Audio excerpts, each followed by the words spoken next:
एक सर्वाइवल उसमें से, बट लेकिन बहुत दुखद का वाक़या और मेरे कंडोलेंसेस हैं फैमिली के लिए। और जितने लोग, एक फैमिली से तो 18 लोग की डेथ हुई। बहुत अभी इससे ज़्यादा मैं कुछ बोलने से मेरे पास वर्ड नहीं है, बट यही कह सकता हूँ अल्लाह उनको सब्र दे और जितने भी लोग, पूरे लोग जितने भी इंतकाल हैं उनको एक आला मकाम दे और आला दर्जा दे जन्नत में।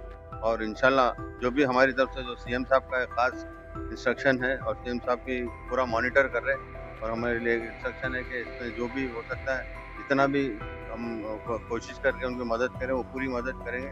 और गवर्नमेंट हमारी कमिटेड है और ये वाक़या एक छोटा-मोटा वाक़या नहीं, एक बहुत बड़ा वाक़या है और हम इसके ऊपर मॉनिटर कर रहे हैं। सीएम का पूरा हमारे सीएम भी मॉनिटर कर रहे हैं इसे।